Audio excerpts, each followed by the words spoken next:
When you graduated, the internet was about to change a lot. You wanted to be at the forefront of something that you could forecast was going to be a major disruptor. I've made a career of being disruptive and following the disruptions. From my career at Forrester Research, where I was an analyst for 10 years, covering everything from the rise of internet advertising and search to social media. And I wrote my first book in 2008 called Groundswell, which is about how companies can use social media. Thinking about how we as leaders thrive with disruption rather than run away from it. When AI came out, so early 2023, I'm like playing with it. This is great, really cool. I wonder how good of a job it could do being me. In other words, how replaceable am I? So I took a podcast that I had recently been on and I took out the questions and gave it to an AI and said, answer these questions. AI was about 80% as good as me. That was terrifying. So if AI can do 80% of what I do, what is the unique 20%? So you could look at that and go, oh my goodness, this is terrible. I'm going to be out of a job. But I focused on the 20%. And the 20% was the stuff that wasn't in AI. It was me synthesizing in real time, is taking all of my experiences and my knowledge and my wisdom and my judgment and intuition, those very human traits, and pulling them together in a way that no one else can. Again, I look at this disruption as an opportunity for change, for growth. And if you aren't feeling disrupted, then you're not growing fast enough. Growth is what drives disruption, not the technology. It's the actual act of growing that is hard. What's something that is so obvious to you that people are missing?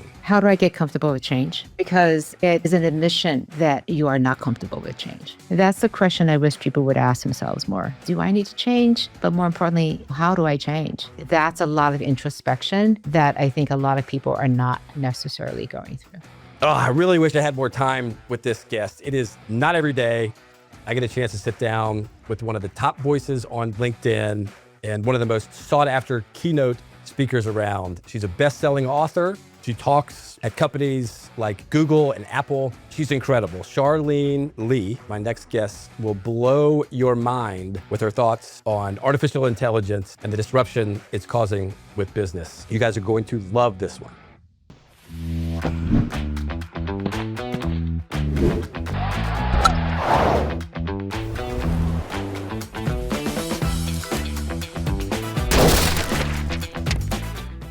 Boundary Breakers is brought to you by Carter & Clark. Charlene, thank you so much again for joining us. I'd love to learn a little bit more about your background, like what I refer to as your origin story. So tell us a little bit about, kind of where you grew up. I grew up in Detroit, and people probably can't see it on the podcast unless you're watching the video, but I am Asian. And so growing up Asian in Detroit is not a usual thing, especially when I was growing up. And so I learned how to be different very early on, and how just the fact that me walking into a room would be a disruption. So it very early on in my formative years, this was a thing I dealt with every single day. So I leveraged that and went into business, again, kicking the trend from most of my family who are in medical doctors and nurses and engineers. I decided to go pursue this area called business, and then ended up after Harvard Business School working at a newspaper, which is not the normal track that people take. But it was 1993 and the internet was becoming a thing. And I like to say I graduated the same month that the World Wide Web browser was created. And I ended up in Silicon Valley at the San Jose Mercury News because I wanted to be at the very front edge of this disruption that was going to come called the internet, and helping newspapers traverse that chasm to figure out how they're going to go online. So I've made a career of being disruptive and following the disruptions. From my career at Forrester Research, where I was an analyst for 10 years, covering everything from the rise of internet advertising and search to social media. And I wrote my first book in 2008 called Groundswell, which is about how companies can use social media. So I've been in the thick of digital transformation, but especially thinking about how we as leaders thrive with disruption rather than run away from it or try to ignore it and hope that it goes away. And so and I feel like I do it in my life, but also in the work and the research that I do on behalf of all the people that are out there interested in this topic. Wow. Well, so I want to spend a little bit of time on your early years, because I think there's a really interesting comparison between, when you graduated and the internet was about to change a lot, sort of comparing and contrasting to where we are now. But what's fascinating to me about that part of your story is that it sounds like you were able to, I don't want to say predict, but you wanted to be at the forefront of something that you could forecast was going to be a major disruptor. Talk to me a little bit about that, because I don't think it wasn't like the entire world knew, okay, here comes the internet, about to change everything. How could you sense that that was on the horizon? Well, I had been online in some form or another since 1991. I'm sorry, 1989, actually, because I was working overseas and a friend of mine had access to a server at University of Michigan, and we were messaging each other back and forth on the servers. I would literally just copy and paste. I had no idea what I was doing in the terminal. And I'm like, this is the coolest thing. This is the coolest thing. I can talk to my friend halfway around the world because I was living in Europe. And I went, when we went to school, we all got laptop computers and we had, again, emails to AOL accounts and Prodigy accounts. And we had to email in our responses to a business case to one of the professors. And I'm like, okay, this is pretty cool. This is going to change the way we work. And so I set out to figure out what kind of work I wanted to do afterwards. And I went, what's going on with this internet? So I did a value chain analysis. I sat down and I looked at how value was created from hardware and software to the connectivity and pipes to the content. And I go, I knew nothing about the first three, but I'm a big user of media content. So I went and interviewed and did research in television, radio, newspapers, software as content, and figured out, oh, newspapers are going to move fast and first because it's just text. We're not talking about pictures. We're not talking about audio or video. So it was easily going to go online very, very quickly and easily. And it's perfect real-time news. We never had that before at scale even. And Right. so, and I just believed in Tim Berners-Lee's vision that the internet would be there for anyone to use. It would be completely democratized and not controlled by anyone. So again, the democratic purpose of newspapers is to be the fourth estate. So for many reasons, I ran towards newspapers. Like, this was a great fit because I also knew the economics of newspapers and that if it went online, the entire business model was going to be at risk. So from a business point of view, it was very interesting. So that's how I got into that. That's great. Well, it's so refreshing to hear, as I'm sure that you run into all the time, on the sort of precipice of change, so many people adopt a negative mentality or a mentality of fear. How is this going to change, all these things? What's it going to do? What's all the bad that it's going to bring? And it sounds like you're focused far more on, wait a minute, this is a fantastic thing that we should leverage and harness. How can we use this for good? How can we advance from where we are now into something more positive? It's interesting because fast forward, 30 years, and I think here we sit on the precipice of an enormous amount of change with artificial intelligence. I would love to hear your outlook on all of the positive things that it's going to bring and your analysis with artificial intelligence I'm sure you performed the same analysis or similar analysis with AI that you did back then. From a positive perspective, what are you excited about with artificial intelligence? Well, let me talk about both the negative side and the positive side for just a quick second. When AI came out, so early 2023, I'm like playing with it. This is great, really cool. I'm like, I wonder how good of a job it could do being me. In other words, how replaceable am I? So I took a podcast that I had recently been on, and I took out the questions and gave it to an AI and said, answer these questions. And of course, I had my responses. And I took those and gave them to a bunch of people and said, rate these responses on a scale of 1 to 10. And in some cases, AI did a better job than my responses. But in most cases, I did a better job. So when I looked at the scores, AI was about 80% as good as me. That was terrifying. All of me is in AI. If you ever wanted to get an opinion of me, it's all in there. So I'm like, oh, okay. So if AI can do 80% of what I do, what is the unique 20%? So you could look at that and go, oh my goodness, this is terrible. I'm going to be out of a job. But I focus on the 20%.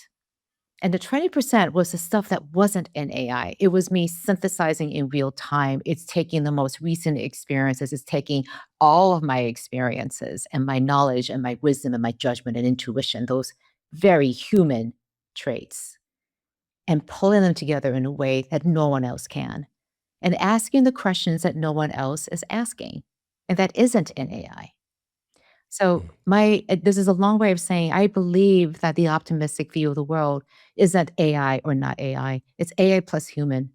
And that we call this actually a term called integrated intelligence, where a person can take the best of AI and use it to amplify the best of the things that make them truly human, that make them uniquely human for that individual person. And if you as an organization could harness and develop these superhumans who have this integrated intelligence, imagine the things that you can do. Imagine the things that we could do if everybody in our organization was fluent with AI, not just literate, but fluent, comfortable, agile, confident about their use of AI. What could they actually accomplish and do?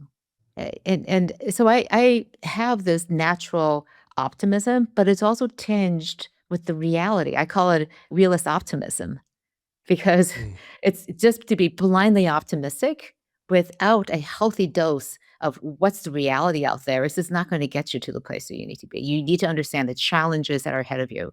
And as an entrepreneur, I started an analyst firm, having left Forrester after 10 years. And I think of it as a disruptive analyst firm because we gave away the research for free. We didn't charge anything for it.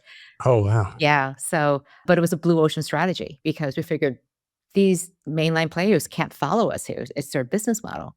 And so we just blew the doors off using social. We would get 100,000 people to read the reports.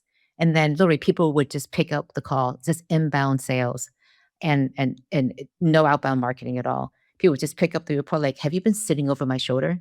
Have you been in my boardroom? How do you know we had this problem? Because we took a design thinking approach to identify the problem that we knew people would pay money to solve. And it was really tough, hard problems. And so we wrote reports focused on those problems. And so we knew people would call us and say, just show up. And so our sales process was just scoping and timing. That's it. I love it. I Uh, love it. I love it. So again, I look at this disruption as an opportunity for change, for growth. And if you aren't feeling disrupted, then you're not growing fast enough. Growth is what drives disruption, not the technology. It's the actual act of growing that is hard. Yeah. So I suppose we all need to be comfortable being uncomfortable for the foreseeable future. Well, look, I mean, I want to take a little bit of an organized approach at this. There's so much I would love to, I would love to hear your thoughts and opinion on. But first, I'd love to get your just honest general take. You know, if you're speaking to a room of CEO, a room of executives or entrepreneurs, your thoughts on how disruptive you feel the next several years will be, or how disruptive you feel AI will be on business generally the next several years. And then I want to talk about sort of a thoughtful approach that business executives and entrepreneurs should be taking to not feel overwhelmed and bewildered by all of this, but to start to be able to harness it the way that will be beneficial for everybody. So with all that said, I don't want to assume anything. What are your thoughts on how disruptive AI is going to be in the world of business in the coming years? I think extremely disruptive because so many of the assumptions that we held true, that we are the foundation for our business strategy, are going to be challenged. Let me give you one example. In real estate, there are fairly high commissions that people pay agents to sell the property. I'm talking about homes, commercial, it doesn't matter. But there are these fees that go to real estate brokers because agents, because it's a high friction environment. Now imagine if a buyer has an agent and a seller has an agent, and the agents just work everything out. The friction is greatly reduced, and therefore the commissions are greatly reduced to the point of potentially zero. That's a big challenge for people in real estate. Now go through and think about all the other areas where AI can potentially address friction that is in the system. And now you begin to see the tremendous impact. If the friction is, I now have to go through 13 different systems in my back end legacy platforms to get an order approved through procurement, for example, it's something that everyone has to deal with. Now I don't have to do that anymore because AI just sits as an intelligence layer on top of all those legacy technologies. I don't have to rip anything out, but I just smoothed and took away all that friction. I used to have all these people doing all this procurement in the background, and now I may not need so many. We're talking about seismic shifts here potentially that will reduce friction in a good way, but also has tremendous implications for the way we run our organizations, and in particular, what happens to our people. And I think we as leaders to not think about those and to hope that, oh, but new jobs will be created to take away the old jobs. They won't be the same jobs, and most likely it won't be the same people. That is going to have a huge impact. And I think as responsible executives, we need to be thinking about that and preparing our organizations and also our people for that change that's coming up. Yeah, absolutely.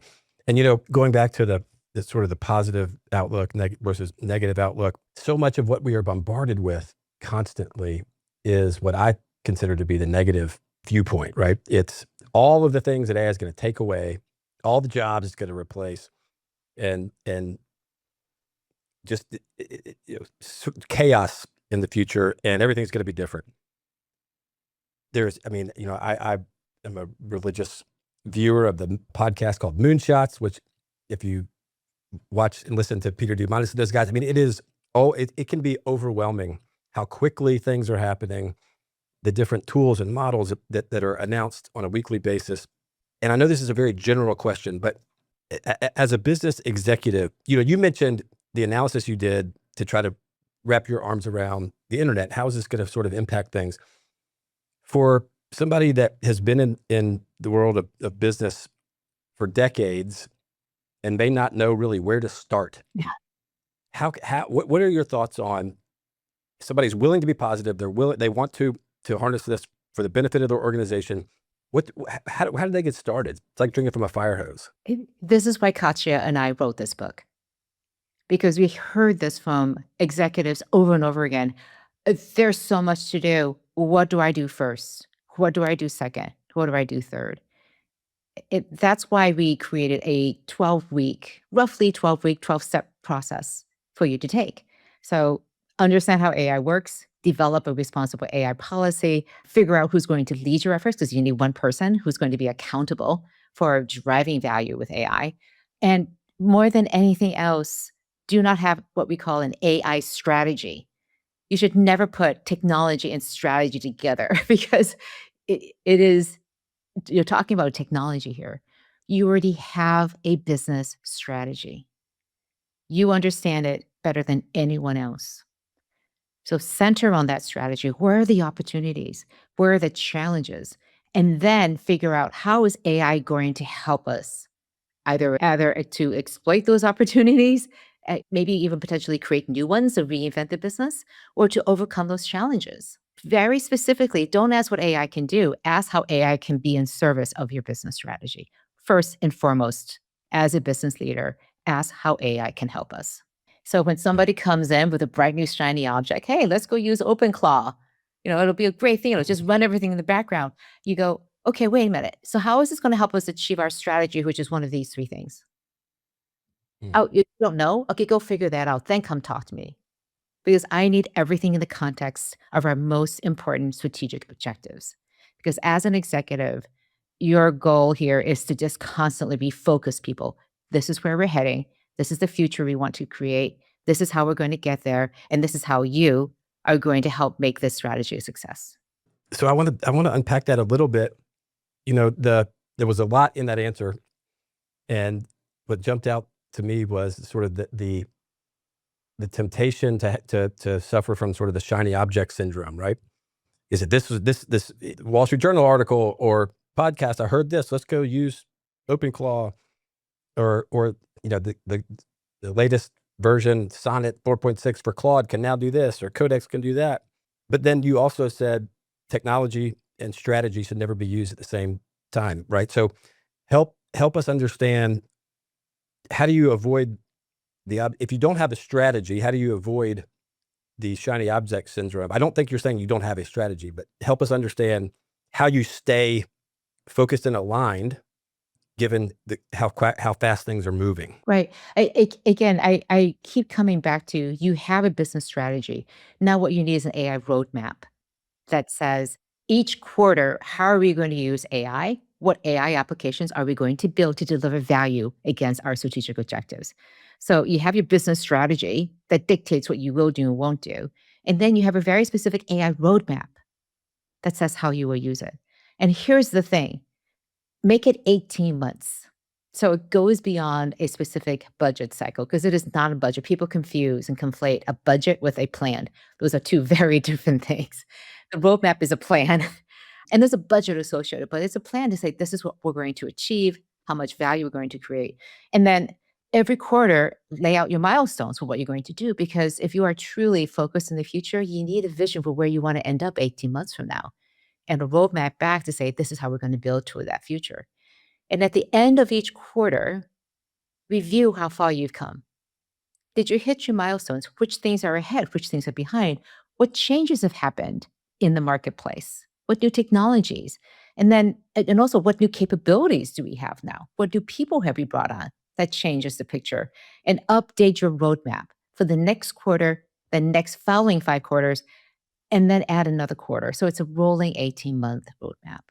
The Right. reason to do Okay. this is that your strategy is etched in stone, but your roadmap is written in pencil. Mm. And that gives you the focus and the guardrails to stay on task with what you're trying to achieve, but also communicates to everyone, this is what we're going to do. So we're going in the same direction. We know exactly what we're trying to deliver. And so when somebody says, oh, but I got this bright, shiny object, I really want to do it, you can point to the roadmap going, great idea. That's 2 quarters from now. What we need you to focus on Gotcha. is to make this quarter a success. Then we can do that 2 quarters from now. And the people who are falling behind, like, you need to hurry up, because you're pulling everyone behind. You're not on track with our roadmap here. Get with it. So it's a forcing function to make sure everyone is pulling in the same direction. Gotcha. And so I suppose that it's more, what you're saying is more, don't let AI or technology define your business strategy, but focus on your business strategy and then determine how AI can assist and or accelerate. Is that fair? Yes. Yes. And I think oftentimes when you think about it as a technology, the business leaders exit the scene. They say, well, my IT person can take care of this. It's a technology, right? They can take care of this. Just pull in Microsoft Copilot or get ChatGPT Enterprise in, and we're done, right? No. That's abrogating your responsibility as a business leader to, again, in a time of great uncertainty, we need leadership. We call this a knowing, doing, leading gap. We know AI is important. We may be using it and doing it, but very few people are now leading it, truly leading to say, this is what we're going to do with AI. This is how we're going to use it to support our business strategy. Here are the implications for us. This is how we have to pull together. And I think one of the key areas that leaders can do right now is to make sure that your key people, and as many people as are needed to make your strategy a success, AI fluent, not just literate, but fluent. And I'll put a stake in the ground that says you have to get those people fluent in the next 3 months. So what would it take? And what are you waiting for? And in some cases, I'm like, why would it take you 3 months to do this? Because AI fluency is knowing what AI can do, what it can't do. It's knowing how to use it responsibly and ethically, and knowing with confidence how you could use it in your job, and just having confidence that even if you don't know, you can figure it out. So these 3 aspects of AI fluency, I think, are non-negotiable. You need to make sure your executive team is fluent, that they know how to use it, and they'll be the first ones to be like, I don't know. And they often say, so what's the best course or podcast or newsletter I can use to get up to speed on AI? And I think you're, again, this is something to unlearn. You're never going to be up to speed. But if you start with your business problems and opportunities, and then ask, how can AI be used to support that? And then here's the meta aspect of this. It can use AI to tell you how to use AI to solve those problems. So I'm like, that's your best teacher. And to me, sometimes that's one of the most mind-bending aspects of sort of thought experiments, right? Is, I can sometimes get caught in a loop of, well, how are we going to know how to do that? Well, we can just ask AI how to do that. But so stake in the ground. It is the beginning of March 2026. Within the next 90 days, you feel like it's imperative to have your executive team fluent in AI. And it's a great segue into the topic that I want to dig into a little bit, which is the speed of this particular disruption, right? I mean, I don't want to pretend like I know what's going on or that I know what even tomorrow brings, but it certainly feels to me like the speed with which the disruption is occurring, especially in comparison to the internet disruption, is just on an entirely different level. Yeah. Right. And almost to the point where it's difficult to foresee or comprehend is I assume the reason why you put a stake in the ground for the next 3 months is because of your understanding of the speed with which this is happening. Is that fair? Right. Exactly. We have this great quote from the AI thought leader and investor, Vikram Mahidar, and he said, speed is the new moat. That's the only moat that's out there because all the knowledge is out there. You may think, oh, the data that we have is unique. Oh, no, your competitors have the same data. The question is not just how quickly you can adopt AI, but how quickly can you adapt your organization to be able to use AI and also adapt your strategy because inevitably it's going to change and morph. So I think of AI fluency as table stakes. You can't figure out all these other things if you're still trying to figure out, like, how does it work? You just can't. So table stakes, get everyone fluent. I mean, start now and you have 90 days to complete that. But at the same time, and this is the parallel track aspects of this, you need to figure out your roadmap. How is AI going to support your way of creating value with AI? So we can talk about customer experience, how it's going to drive efficiency and productivity, how it's going to reinvent your business. Take your pick, but have a clear idea of how AI is going to drive value for your organization. Otherwise, you're just walking around doing a ton of pilots, and that's not going to get you anywhere. We are in the midst of pilot purgatory because leaders refuse because they don't know what's going to happen. They refuse to actually put a stake and say, we're going to do these things because it's going to be valuable to us. So they kick the ball down the street and say, let's do a pilot. So it'll look like we're doing something AI, but we don't actually have to commit anything to it. If instead you say, this is mission critical for us, being able to reduce from quote to purchase, reducing that time. It normally takes us 2 weeks. What if we could reduce it to 2 days or even 2 hours? What would that do to our business? And then you say, how can AI help us do this? Because that would be a significant competitive edge that you would have. The book is called Winning with AI, not doing okay with AI. And so I do believe that speed is going to be the big differentiator. Speed will be the new moat. I think that's a very insightful quote. And Winning with AI can be found anywhere you buy your books, Amazon, etc. Yes. It'll be out and on March 24th. So March 24th. Mhm. March 24th. All right. And I'll make sure that we put a link up on the screen to make sure that everybody sees the title and knows where to get it. Can you pre-order now? Any day now. Do you know? Any day. Okay. This is the bane Okay. of print on demand. It's like they don't give you pre-orders because they just like, well, it's just available. You can just order it. So like I'm still like pinging the publisher every day, like when Okay. is it going to be available? Well, I'll put a note on my calendar maybe for next week to check to see if pre-order is available. But going back to the speed question, it seems to me that there are sort of everything is going very fast, but there's kind of two speeds, right? There's the speed with which technology, the capabilities of AI and the different models are being announced, from the frontier models, and what it could do this now and it could do that now, and it's better with reasoning or it's better with vision. So the speed, the capabilities of the existing models and what's, how people are implementing them, and when those are being announced is sort of one thing that's happening very, very fast. But then there's the speed with which this technology is being genuinely adopted and utilized kind of on Main Street, for lack of a better term. If those catch up, or if they're anywhere close to one another, it will be very bewildering. And whoever can do it, can adopt these things fast, like you said, will build the moat. Do you feel that the amount of disruption is going to be limited by sort of this pilot purgatory, or this kind of refusal to adopt? Or do you think there's going to be a couple that get it and start jumping out ahead? I mean, how do you see this race unfolding? Well, you can say, well, I'm not going to go do it until somebody else is doing it and be a fast follower. And guess what? You may be too late. So do you want to be the fast follower? You can. I mean, that's a viable strategy to let somebody else figure it out. But they're going to figure it out in a way that's unique to their business. Not It may not be very public and visible. I'll give you an example. I was talking to a manufacturer, and they said a really cool thing that they've done with agentic AI is to take when a shift is coming off the shift, they typically have to spend the last hour pulling up a shift report, pulling up all the things about which machines needed to be repaired, which ones were repaired, what issues they had in the manufacturing line.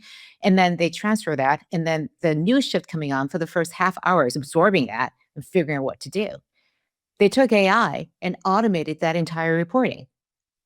And so the team just looks at the report and sees what are the things that they have to go do. And in fact, many of those things are already in progress. So they have this pane of glass that is extremely functional for them. And it just saved both shifts an hour and a half on either side of things. Now, that's really unique to that organization. But they built it at speed because that team understood that they could use AI to do this. That was the team that developed this and then went to the technology team and said, we want AI and the tools to be able to build this. And they gave them the tools and they built it themselves. Now, that is an organization enabling speed and also making sure that people have that fluency and aligning that against their business strategy, which is manufacturing efficiencies, the ability to have not just more efficient lines, but can we get the lines to do things in a different way? In some ways, reinventing the way we do things. So you can sit back and say, like, I'll wait for those examples and then maybe I'll take a look at it and maybe we'll do something with that. But that is not a proactive way to win with AI. A proactive way to win with AI is to say, here are my biggest, again, I sound like a broken record. Here are our biggest opportunities. These are our biggest challenges. And we're going to use AI to do that. Let me give you another risk if you do not move fast on this. Your employees are watching you. They're saying, our organization has their act together. They're giving me this training. I feel confident about how we're using AI. And I, more importantly, feel confident about our future. Versus, we're not doing anything with AI. Our leaders are clueless. I'm sitting here watching my skills and my job, and it's atrophying. My company's not investing in me. When I try to do these experiments, they shut me down. I need to go to an organization that's going to prepare me for the tsunami of change that's coming across. So you're going to lose your best people to organizations that are running towards AI versus just kind of hanging in this sort of middle space, waiting for things to happen. I think that's a really, really important point, because I can tell you from personal experience, and I don't think I'll ever forget it, but I still remember the first all hands meeting where I had a significant portion dedicated to artificial intelligence and what we were looking at and how we thought it would be impactful, et cetera.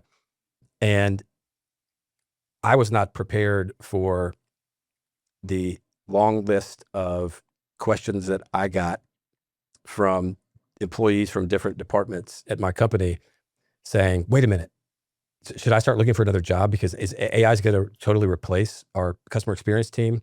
Wait a minute. What you mentioned this potential tool. Do you think that, I need to learn something else? What are your thoughts on messaging, right? I mean, that you highlighted a very positive aspect of that. How do you tell executives that they need to message, particularly maybe to the line level employees or the newer employees, that this isn't a bad thing for them, this is a good thing? Well, I think, again, what they're looking for is security. They want to know, am I going to have a job tomorrow? Is this company going to exist tomorrow? Are we at risk? That's what they want to know. And you cannot promise them that they'll have a job. No one can. And so you're walking this line like, what's the reality? What can I say? What you can promise them is, look, we're in for a lot of change over the next few years. And we anticipate that. And we are investing in the business, and we want to invest in you so that we can best weather this change.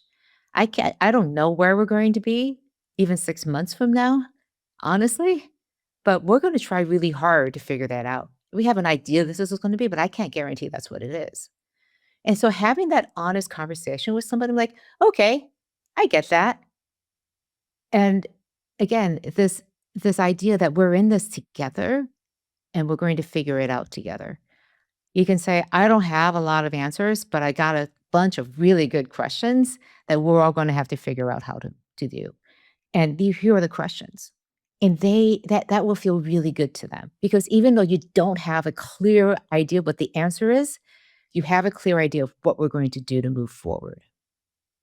And that's all you can expect for leaders. It's like, just give me a path, show some leadership here, and show up with a plan.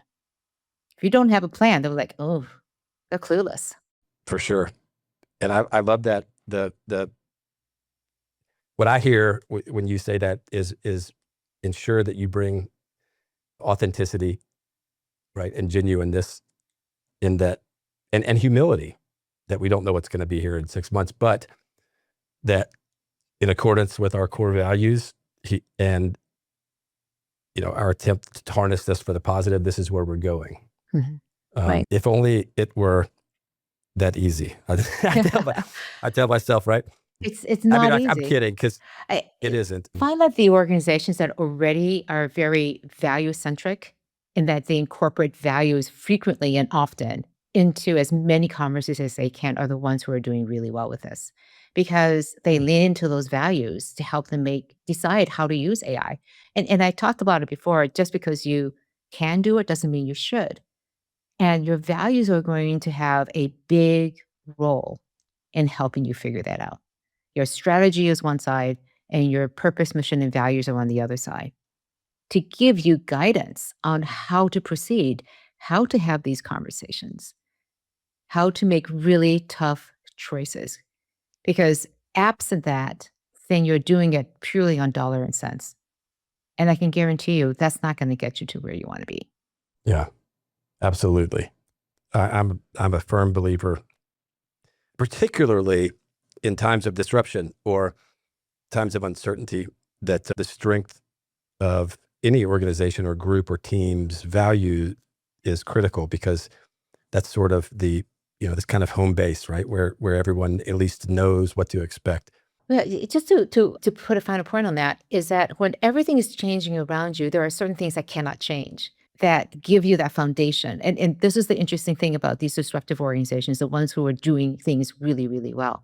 They were moving super fast, doing lots of disruptive things, and they were extremely well run. They know what their strategy is. They, again, have that roadmap, and people understood where they stood. They didn't worry about their jobs. They knew what was happening. They had tremendous confidence to go and take risks and know that if it didn't work out, their head wasn't going to roll, for example. They knew that they were valuable to the organization and how they created value. And if they didn't know, they could go and ask, and somebody would tell them. And they would have these frank conversations like, you're not creating value. So you know exactly where you stood. So you had great confidence moving into things. And it's that uncertainty when you don't feel good about yourself, your organization, that freezes you into inaction. Yeah, for sure. So a lot of organizations, we talked earlier about business strategy. A lot of organizations, in terms of a growth strategy, employ, inorganic M&A type strategies, or other organizations may be at a point where they're at the end of a 3 to 5 year window where they're considering potentially putting themselves up for sale. What are your thoughts on, being able to make strategic decisions like that, like whether to move forward with a potential acquisition or merger, given the uncertainty about what the world's going to look like 18 months from now? And how do we navigate and not let, that entire sort of ecosystem grind to a halt because of uncertainty? Well, the number one way to deal with uncertainty is scenario planning. Scenario planning is a tried and true business analysis tool to just say, okay, so what are all the potential scenarios? What are the most likely scenarios that are out there? Best case, worst case, what are the percentage chances that they're going to happen? What are the implications for us? And what happens is that you start making choices that work across all the scenarios. Like these are, these are the safe bets. Like we know that no matter what the scenarios are, these actions are going to support any scenario that comes out. Then you put out your radar to try to understand, is it this a scenario that's unfolding? Is it that one? And you're constantly monitoring those. You're monitoring them to say, are these things happening or is it something else completely that we didn't anticipate? So this goes into that quarterly review that I talked about. How are our scenarios developing? Which world is developing in front of us? And guaranteed, it's a mix of things. And so the scenarios aren't to say, this is the path that's definitely going to come in the future. It's again, like the Citrini report that we saw come out last week. It's a really interesting way to test your assumptions, to test and to make your strategy as robust as possible across as many scenarios as you can. And you're constantly adjusting your strategy and your roadmap based on how you see the world unfolding. So there is uncertainty. There has always been uncertainty. And if you have a good planning process, you're able to just absorb that uncertainty into your planning process rather than be frozen into inaction again. What an answer. Yeah. So I think that's incredibly insightful. So to break down scenario modeling, maybe pretend I'm a middle schooler and explain scenario modeling to me so that myself and the audience completely grasp and understand exactly what you're talking about. Well, let's put it in the context of what a middle schooler is oftentimes thinking about, dating. Okay. And Perfect. I would like to ask this person out. How risky is it? What are the potential? How do I evaluate whether I should ask this person out? Okay, so what are the scenarios that can unfold that this person says, absolutely, I would love to go on a date with you, or they laugh in my face, right? And it's terribly embarrassing. And what are all the other scenarios that are out there? And then given all the things that you know, which are most likely, and then how do I prepare myself for each of those scenarios in case they happen? And so no matter what happens, you're prepared. You thought about the worst case scenario, right? You thought about the best case scenario and everything in between. So that's how you're thinking about your business outcomes too. How do I think about what could happen here? And so you weigh all your risks and you decide, am I going to go forward and ask? Or is the risk of being laughed at too much and I just don't want to go there? So each person is going to come to their own conclusions in a dating scenario like that. And each company is going to take the scenarios that they have in front of them and really go through and figure out what are the possibilities here? What are my options? And how, very importantly, how do I prepare myself for each of these areas and have contingency plans? I once talked to Nokia, big, huge Nokia, the telephone company, and they were going through a huge amount of change because they were revamping the company away from being handsets into a communications company. And they had to have three things in terms of acquisitions all go super well with the perfect timing. And in the middle of this, they were trying to sell their handset business to Microsoft. And they were going yes and no and yes and no. And they had a scenario and a plan for every single contingency. So each time something happened, the chairman would get the board on a call and say, this happened, and this is what we're going to do about it, according to plan. And every time the board would say, yeah, sounds great. Thanks for checking in. And so I think they had 67 board calls in that year. It was a ridiculous amount of calls Wow. for a large company.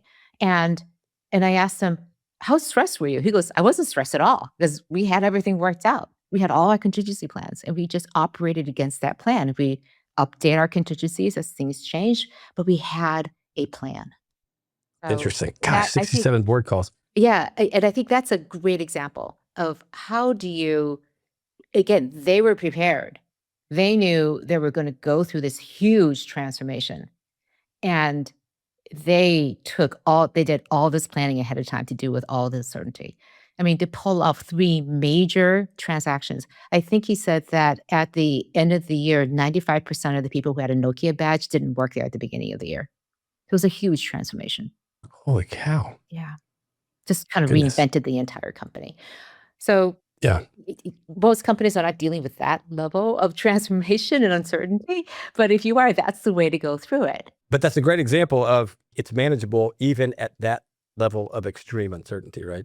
You know, one thing, I'm jumping around a little bit here, and I apologize if I'm frustrating or confusing you, but what in doing scenario modeling, scenario planning, trying to sort of think about worst case scenario, something I've noticed a lot of, particularly recently, is this sort of, I don't know, call it a talking point that, look, AI is going to disrupt knowledge workers, white collars, you know, anything you can do behind a computer.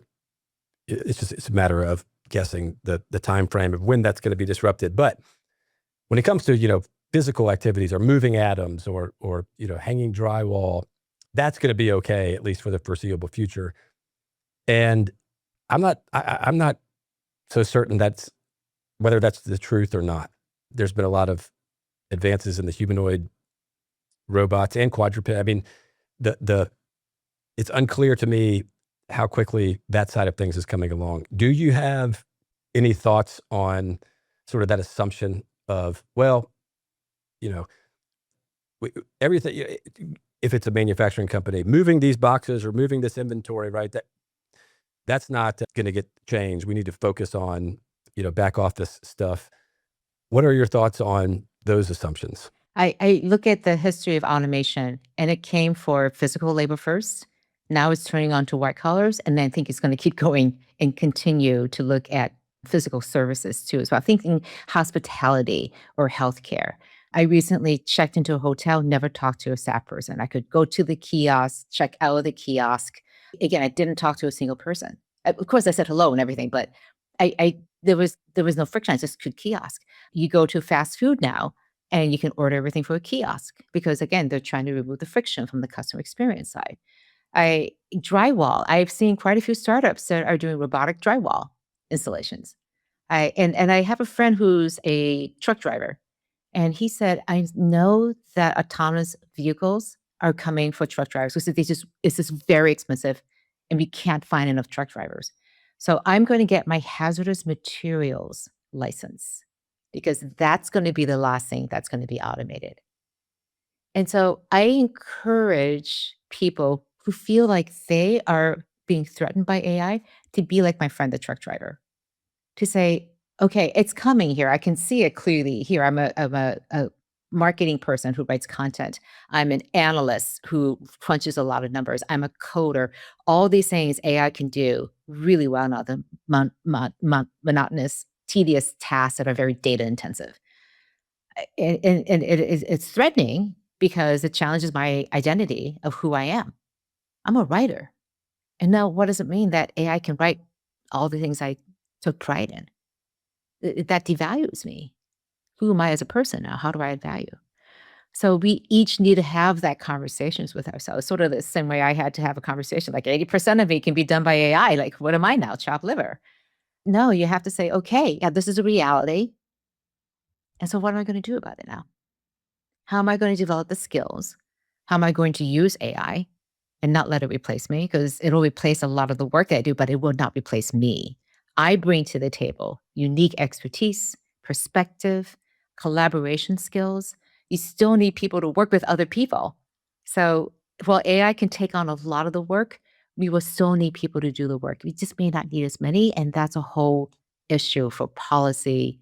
And there's going to be a lot of change that is going to impact our society and hit it a lot faster than I think unfortunately, our ability to deal with it and cope with it. Interesting. What do you tell the younger generation, or what would you tell? Imagine, I don't know, you're giving a commencement speech or talking to recent high school or college graduates who are totally confused and feel like they don't have the first idea where to turn, what the world's going to be like. What do you tell them? We have been living in a very luxurious time for the past century where growth was driving new jobs. And so it was pretty much guaranteed that if you came out of college or came out of high school, there'd be a job waiting for you. It was just a matter of connecting the dots and making it happen. Now we're seeing a significant slowdown in hiring because people are uncertain. And so you're going to have to work super hard to make yourself relevant to the people who do have jobs. And that means not just relying on what they teach you in school.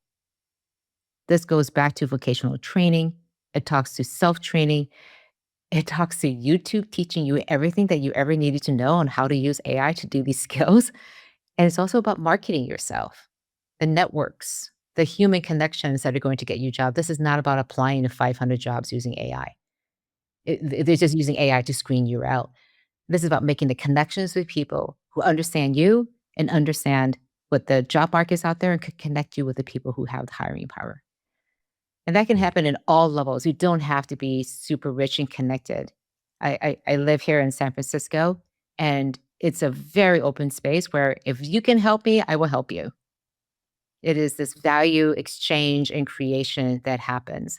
And I think we're going to see a lot more of that happening because there's a recognition that these human factors are the places where true value is being created, not just from machines connecting from with each other. Because anybody can connect the machines.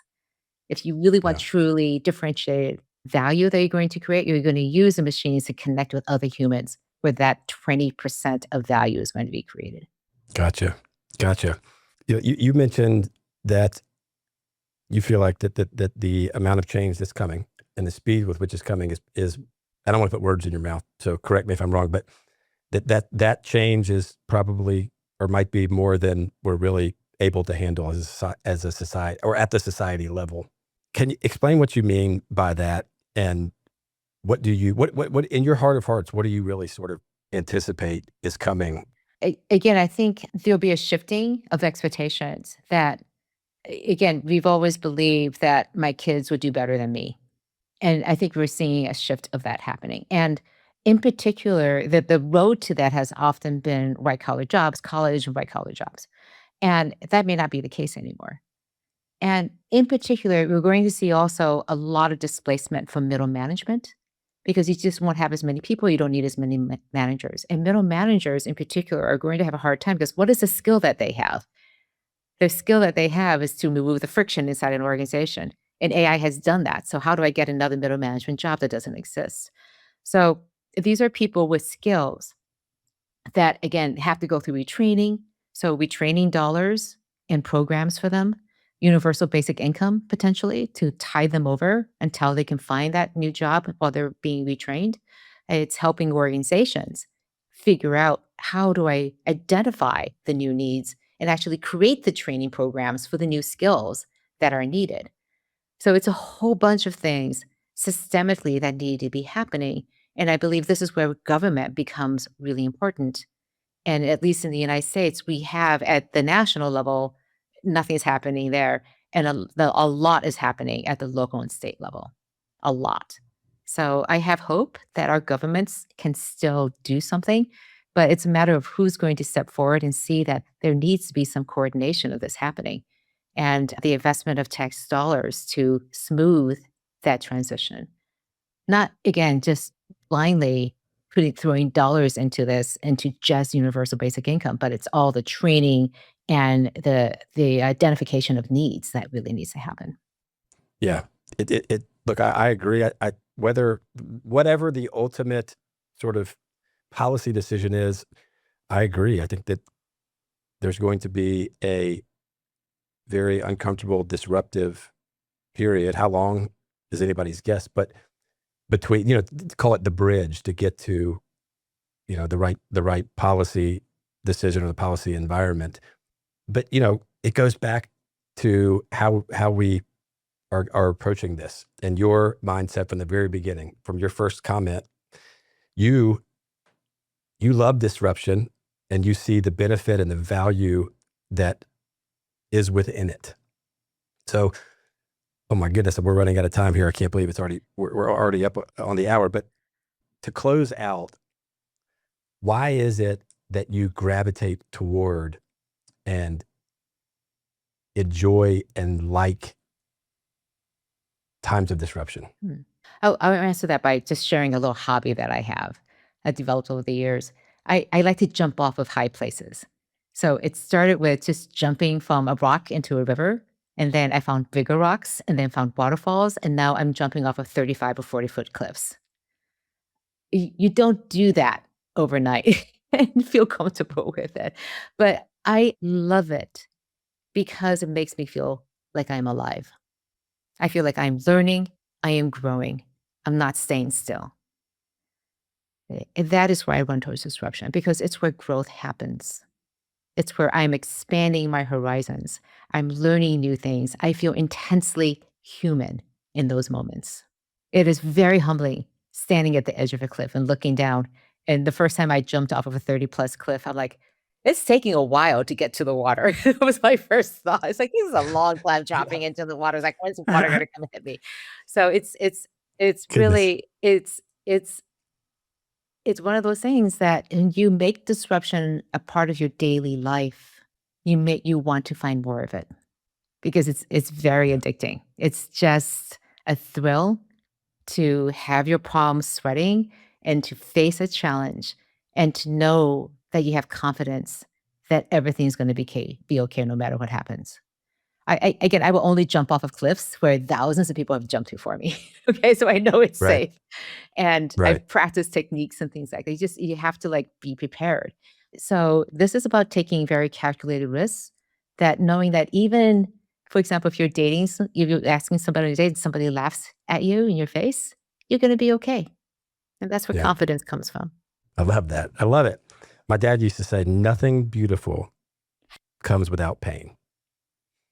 Right. That reminds me of that. Okay, last question, I promise. You are a highly sought after speaker. You speak all over the place, to Google. I mean, I'm so fortunate to have you here today, but you get asked a lot of questions. You sort of, I feel like you've got your finger on the pulse of, the general sort of outlook and what's happening. What is a question that you aren't asked that you feel like people need to be asking? Or what's something that is so obvious to you that people are missing, as opposed to the sort of the general run of the mill questions that you get? How do I get comfortable with change? Because it is an admission that you are not comfortable with change. Mm. And very few people ask that question because they think they're good at it, or they're not necessarily convinced that they have to change. But this whole topic of change, and with it failure, goes to the core of a person's being, of how they see themselves. Do you see yourself changing and growing, and that's a benefit to you? Or do you see yourself with a fixed mindset and say, change is dangerous? But then something wakes up and goes, maybe I need to change. So how do I change if it's not something I've done in the past? That's the question I wish people would ask themselves more. Like, do I need to change? But more importantly, yeah, I probably do. How do I change? And really look at that question and say, why is it hard? Why am I having a hard time with this? And that's a lot of introspection that I think a lot of people are not necessarily going through. So if anybody did ask you that, what's your answer? Is it repetition, like you were talking about, like your example of the cliff jumping? I like to say that leaders create change by definition. And because if you're not creating change, then you're a manager of the status quo. And you're waiting for the present to become the past. So if you see yourself as a leader, and I know there are many, many leaders in this audience, then what are you doing to create change? And I say this to my high school students. I go, every single one of you is a leader. And they're like, no, we're just students in high school. I'm like, oh no, every one of you is a leader, because you know things that could change in your life, in your family, in your school, in your classroom, with your friends, in your church, in your communities. You see the potential for change all around you. So pick one of those things and change it. Pick one. It could be somebody saying, I'm going to replace the paper cups in my cafeteria with all these mugs we have sitting in a box because I care about the environment. That's a change. It requires that you go and find a way to get rid of all those paper cups and not have them and put them away and everyone agreeing that we're going to wash these cups. I mean, that's a change. That's significant. And that's something that you can influence. And what you find is that when you do that, it gets addictive. Like, wow, I just created value and made a difference against something that was really important to me. What else can I change? Yeah, that's really cool. That's very inspiring. So thank you. Thank you so much for sharing that. But okay, Winning with AI, coming out March 24th, right? And everybody keep checking to see when pre-orders available. Just keep checking until March 24th, and then you can just go ahead and order. Yeah. The thing is, you can go to winningwithaibook.com and all the latest information will be up there. I'm just sitting there waiting to push the launch button for the new page or the pre-order page. But any updates will be up too as well. Winningwithaibook.com. Okay. Fantastic. Well, Charlene, I feel blessed and very appreciative that you agreed to spend this time with us. And I mean, you're full of wisdom that is very impressive. I feel like I'm not kissing up or brown nosing, but it's I don't know. You were gifted with a wise mind that finds comfort in what a lot of people find very uncomfortable, and then communicating in and around that. So thank you for sharing. Very much appreciated. No, thank you for the opportunity. Really appreciate it. And we look forward to watching you continue to go on to do great things, and we'll keep up with you via LinkedIn and via your books. Okay. Thank you. And all the best to everyone. Don't forget, everybody, you can find Boundary Breakers in a lot of places. You can watch our episodes on the Boundary Breakers YouTube channel, or you can listen to each podcast on Spotify, Apple Podcasts, or any of the other major podcasting platforms. Thanks for listening.